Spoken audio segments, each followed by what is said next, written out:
क्या ज्यादा कमाना ही आर्थिक आजादी की गारंटी है या फिर इसमें कोई और राज छुपा है? हाँ, हम सब ने ये सोचा है कि काश सैलरी डबल हो जाए तो सारी परेशानियां ही खत्म हो जाएंगी। हाँ, ये तो सब सोचते हैं, पर असल में ऐसा होता नहीं है। सैलरी बढ़ती है और खर्चे वो तो उससे भी ज्यादा तेजी से बढ़ जाते हैं। और यहीं से मतलब आज की हमारी बातचीत शुरू होती है।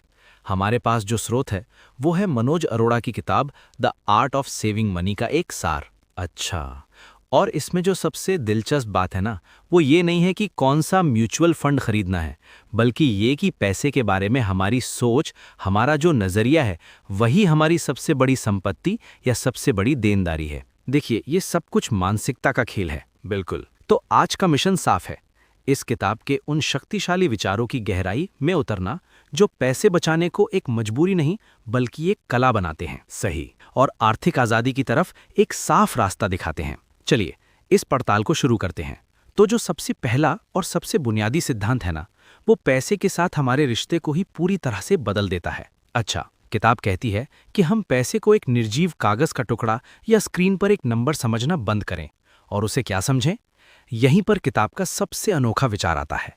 हम बचाया हुआ हर रुपया एक सैनिक की तरह है। एक सैनिक? हाँ, ये सुनकर पहले तो थोड़ा अजीब लगता है ना। बिल्कुल। पर जरा सोचिए, ये सिर्फ एक सिक्का या नोट नहीं है। ये एक सिपाही है जो 24 घंटे बिना थके चुपचाप हमारे लिए काम पर लगा हुआ है और हमारे लिए और कमाई करके ला रहा है। बिल्कुल सही कहा। इस एक सोच से ही मतलब पूरा नजरिया बदल जाता है। अब बचत करना कोई त्याग या वो कंजूसी नहीं लगता। नहीं। ये ऐसा लगता है जैसे आप भविष्य की अपनी आर्थिक सुरक्षा के लिए एक सेना, एक आर्मी बना रहे हैं, अपनी एक आर्मी बना रहे हैं। हाँ, हर बार जब आप कोई फालतू खर्चा करने से रोकते हैं तो आप एक सैनिक को शहीद होने से नहीं बचा रहे, बल्कि उसे अपनी सेना में भर्ती कर रहे हैं। मतलब हर 100 का नोट एक सिपाही है जो हमारे लिए जंग लड़ रहा है और हम उसे बस एक कप कॉफी के लिए शहीद कर देते हैं। हाँ बिल्कुल, इस तरह से सोचने पर तो कॉफी भी कड़वी लगने लगेगी। हाँ सही बात है। किताब में एक बहुत सीधा सा उदाहरण भी है जो इस बात को साफ करता है। हाँ, वो उदाहरण बहुत शक्तिशाली है। एक व्यक्ति है जो महीने का 50,000 कमाता है और बड़े अनुशासन से 5,000 बचाता है। ठीक है, मतलब वो हर महीने अपनी सेना में 5,000 नए सैनिक भर्ती कर रहा है। दूसरी तरफ एक और व्यक्ति है जो 1 लाख कमाता है, लेकिन महीने के आखिर में उसकी बचत होती है 0। तो ऊपरी तौर पर तो 1 लाख वाला ज्यादा अमीर लगता है। हाँ, देखने में तो वही लगता है। हाँ, लेकिन किताब के नजरिए से देखें तो 50,000 कमाने वाला असली अमीर है। बिल्कुल, क्योंकि उसके पास एक सेना है, भले ही छोटी हो, जो लगातार उसके लिए काम कर रही है। दूसरे वाले की आमदनी तो है पर सेना 0 है। बिल्कुल। और अगर हमारे पास सैनिक हैं तो हमें उनके दुश्मनों को भी पहचानना होगा। अच्छा, किताब के अनुसार इस सेना का सबसे बड़ा दुश्मन है कर्ज। हाँ, खास तौर पर क्रेडिट कार्ड का कर्ज और पर्सनल लोन। ये ऐसे दुश्मन हैं जो हमारी सेना के सैनिकों को एक एक करके मार देते हैं। जब हम ईएमआई पर कोई चीज लेते हैं तो हम असल में अपनी भविष्य की सेना को आज की एक छोटी सी इच्छा के लिए गिरवी रख रहे होते हैं। तो पहला सिद्धांत हुआ, पैसे को एक सैनिक समझो और अपनी सेना खड़ी करो और उसे कर्ज जैसे दुश्मनों से बचाओ। सही, ये तो मानसिकता की बात हो गई, लेकिन असल में ये सेना खड़ी कैसे की जाए? इसके लिए किताब एक बहुत ही मशहूर और व्यावहारिक मॉडल देती है। हाँ, वो 50-30-20 का नियम। बिल्कुल, और ये नियम इसलिए इतना कारगर है क्योंकि ये बहुत संतुलित है। ये सिर्फ बचत पर जोर नहीं देता, बल्कि जिंदगी जीने की अहमियत को भी समझता है। ये आपको कंजूस बनने के लिए नहीं कहता, बल्कि एक स्मार्ट मैनेजर बनने के लिए कहता है। अच्छा, तो ये 50-30-20 का गणित काम कैसे करता है?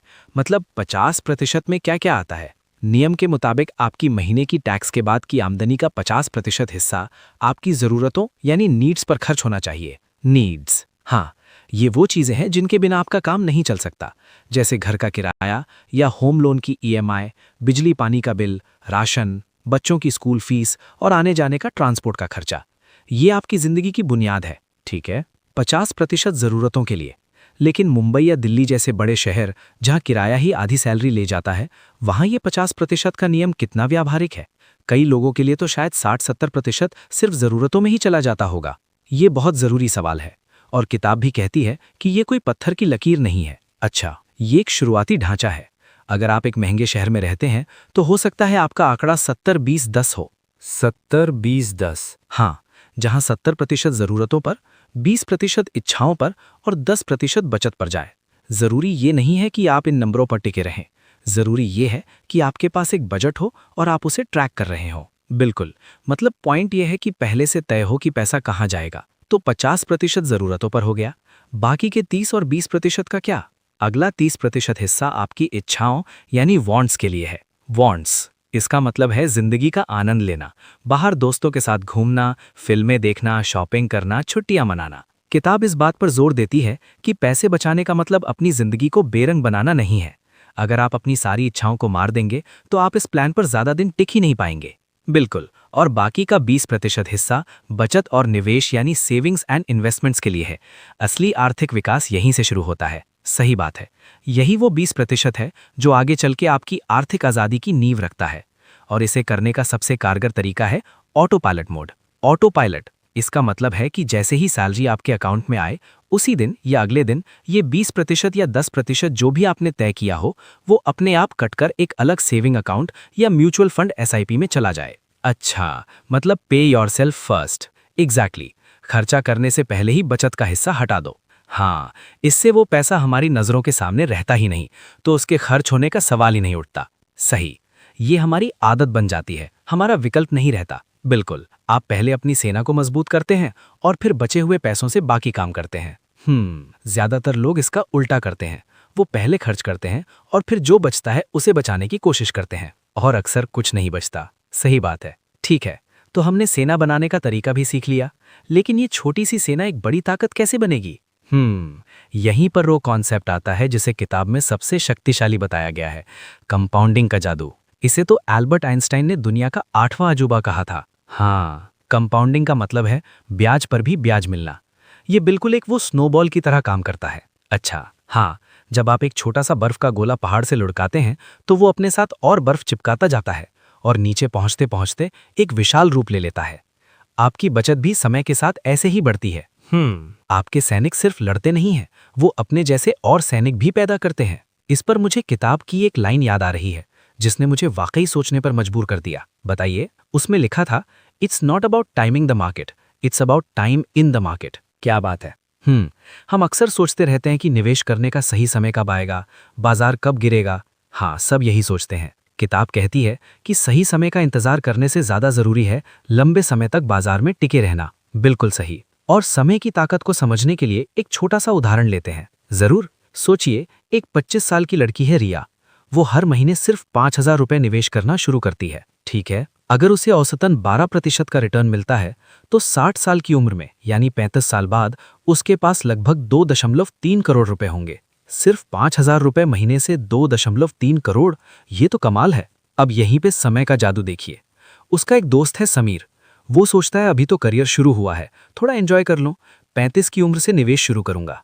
टाल रहा है वो। हाँ, वो रिया से 10 साल बाद शुरू करता है, लेकिन सोचता है कि मैं ज्यादा पैसे डालकर बराबरी कर लूंगा। वो रिया से 4 गुना ज्यादा यानी 20,000 रुपए हर महीने निवेश करता है। तो उसे तो रिया से भी ज्यादा पैसे बनाने चाहिए, क्योंकि वो 4 गुना निवेश कर रहा है। यही तो कंपाउंडिंग का धोखा है। अच्छा समीर, 60 साल की उम्र में 25 साल तक हर महीने 20,000 रुपये निवेश करने के बावजूद सिर्फ 1.9 करोड़ ही बना पाएगा। रिया से कम। रिया ने कुल 21 लाख रुपए निवेश किए और 2.3 करोड़ बनाए।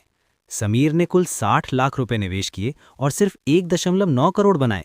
मतलब वो 10 साल की देरी उसे करोड़ों रुपए पीछे छोड़ गई। यही है समय की कीमत। ये तो आंखें खोल देने वाला उदाहरण है। मतलब शुरुआत करना सबसे ज्यादा जरूरी है, चाहे छोटी रकम से ही क्यों ना हो। बिल्कुल, लेकिन यहाँ एक और आम समस्या सामने आती है। मान लीजिए किसी की सैलरी बढ़ती है तो कायदे से उसकी बचत भी बढ़नी चाहिए। हाँ, लॉजिक तो यही कहता है, पर अक्सर ऐसा होता नहीं। मेरे एक दोस्त को पिछले साल बहुत अच्छा इंक्रीमेंट मिला और 6 महीने बाद वो फिर से पैसों की तंगी की शिकायत कर रहा था। ऐसा क्यों होता है? आप एक बहुत ही आम और छुपे हुए जाल की बात कर रही हैं, जिसे किताब में लाइफस्टाइल क्रीप कहा गया है। Lifestyle creep? इसका मतलब है कि जैसे जैसे हमारी आमदनी बढ़ती है, हमारी इच्छाएं और खर्चे भी उसी अनुपात में या उससे ज़्यादा तेज़ी से बढ़ने लगते हैं। मतलब सैलरी बढ़ी तो सबसे पहले फ़ोन अपग्रेड होगा, हाँ, फिर गाड़ी बड़ी होगी, फिर महंगे रेस्टोरेंट में जाना शुरू हो जाएगा, और छुट्टियां भी अब विदेश में होंगी। बिल्कुल, और ये जाल बहुत धीरे धीरे कसता है। हमें पता भी नहीं चलता कि कब हमारी बढ़ी हुई सैलरी हमारे बढ़े हुए खर्चों को पूरा करने में ही चली जाती है। हम ज़्यादा कमा तो रहे होते हैं, लेकिन हमारी आर्थिक स्थिति जस की तस रहती है। मतलब एक तरह की दौड़ में लगे हुए हैं बस। एक तरह की हिडॉनिक ट्रेडमिल पर दौड़ रहे होते हैं, तेज भागते हैं पर पहुंचते कहीं नहीं। तो इस जाल से बचने का कोई तरीका है? हाँ, किताब में एक बहुत ही व्यावहारिक और अनुशासित तरीका बताया गया है। क्या है वो? नियम ये है कि जब भी आपकी सैलरी बढ़े या आपको कोई बोनस मिले तो उस बढ़ी हुई रकम का 70% सीधे अपनी बचत और निवेश में डाल दें। सीधा 70%? हाँ, उसे अपने मुख्य खर्च वाले अकाउंट में आने ही ना दें। और बाकी 30% का? बाकी 30% से आप अपनी जीवन शैली को धीरे धीरे अपग्रेड करें। अच्छा। नया फ़ोन लेना है या कहीं घूमने जाना है, उसके लिए इस 30% का इस्तेमाल करें। इससे संतुलन बना रहता है, हम आप जिंदगी का मज़ा भी ले पाते हैं और आपकी आर्थिक सेना भी पहले से कहीं ज़्यादा तेज़ी से बड़ी होती है। सही। ये डिलीट ग्रेटिफिकेशन के विचार से भी जुड़ा है, यानी अपनी इच्छाओं को कुछ समय के लिए टालने की कला। सही है, मतलब आज की एक छोटी इच्छा को थोड़ा सा रोकने का इनाम भविष्य में बड़ी आर्थिक आज़ादी के रूप में मिलता है। बिल्कुल, लेकिन मान लीजिए हमने ये सब किया, सेना भी बना ली, उसे कंपाउंड भी कर रहे हैं, लाइफस्टाइल क्रीप से भी बच रहे हैं, पर अचानक नौकरी चली गई या कोई मेडिकल इमरजेंसी आ गई तो हमारी पूरी रणनीति बिखर सकती है। और यहीं पर किताब का 5वां और शायद सबसे पहला कदम आता है जो किसी भी निवेश से पहले लेना जरूरी है। सबसे पहला? हाँ, ये हमारी आर्थिक सुरक्षा की पहली दीवार है, एक इमरजेंसी फंड बनाना। इमरजेंसी फंड, ये आपकी आर्थिक ढाल है, आपका फाइनेंशियल शील्ड। ये वो पैसा है जिसे आप अपने निवेश में नहीं गिनते, ये सिर्फ और सिर्फ बुरे वक्त के लिए होता है। और ये ढाल कितनी मजबूत होनी चाहिए? मतलब ये फंड कितना बड़ा होना चाहिए? किताब के मुताबिक ये आपके कम से कम 6 से 12 महीने के ज़रूरी खर्चों के बराबर होना चाहिए। 6 से 12 महीने? हाँ, यानी अगर आपके घर का किराया, बिल, राशन, ईएमआई वगैरह मिलाकर महीने का ज़रूरी खर्चा 30,000 रुपये है, तो आपके पास 1,80,000 से 3,60,000 रुपये का एक इमरजेंसी फंड होना ही चाहिए। 6 से 12 महीने? ये तो काफ़ी बड़ी रकम है। इसे जमा करने में वक्त लग जाएगा। हाँ, और ये ज़रूरी भी है। सोचिए अगर किसी की नौकरी चली जाए तो उसे नई नौकरी ढूंढने में 3 से 6 महीने आराम से लग सकते हैं। सही बात है। ये फंड आपको उस मुश्किल समय में शांति से रहने की ताकत देता है। आपको घबराहट में कोई कम सैलरी वाली या अपनी पसंद की नौकरी ना करने का फैसला नहीं लेना पड़ता। और इस पैसे को रखना कहाँ है, ये भी बहुत महत्वपूर्ण है। कहाँ रखना चाहिए इसे? शेयर बाजार में तो नहीं रख सकते? बिल्कुल नहीं। इमरजेंसी फंड का पहला नियम है सुरक्षा और तरलता, मतलब लिक्विडिटी। लिक्विडिटी यानी पैसा सुरक्षित रहे और ज़रूरत पड़ने पर तुरंत मिल जाए। इसके लिए सबसे अच्छी जगह है एक अलग high yield saving account, bank की एफडी या फिर लिक्विड म्यूचुअल फंड। अच्छा। यहाँ रिटर्न भले ही कम मिले, लेकिन आपका पैसा सुरक्षित रहता है और आप उसे 1 या 2 दिन में निकाल सकते हैं। ये बात तो सही है, क्योंकि इमरजेंसी के समय हमें पैसों की तुरंत ज़रूरत होती है। हम बाजार के सुधरने का इंतज़ार नहीं कर सकते। और किताब एक बहुत गहरी बात कहती है, ये फंड सिर्फ पैसा नहीं देता, ये मन की शांति और आत्मविश्वास देता है। ये मुश्किल समय में हमारी आर्थिक ढाल बनकर हमें गलत फैसले लेने से बचाता है।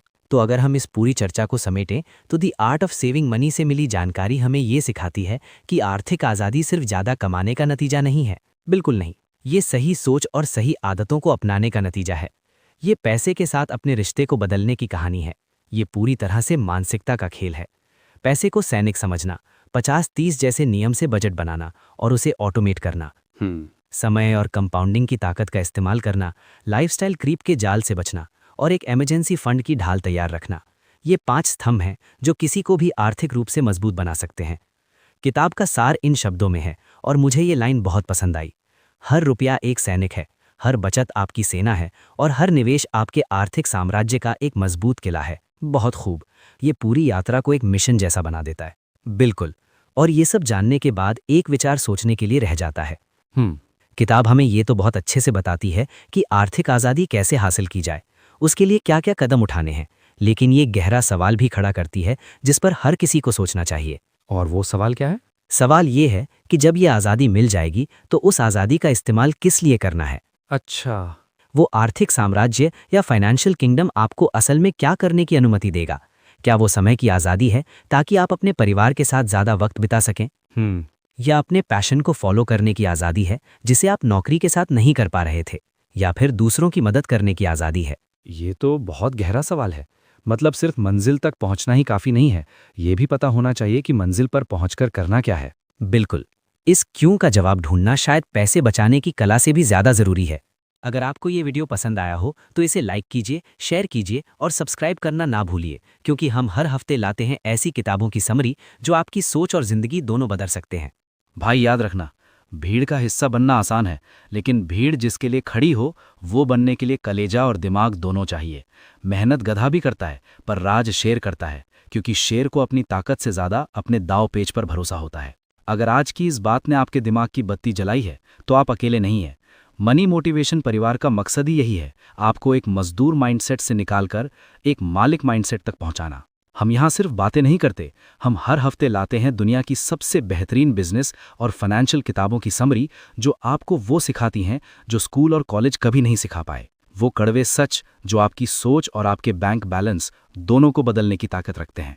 तो अगर आप अपनी जिंदगी की स्क्रिप्ट खुद लिखना चाहते हैं तो अभी मनी मोटिवेशन को सब्सक्राइब करें और बेल आइकन दबा दें, ताकि अगली मनी मेकिंग सीख आपसे मिस ना हो जाए।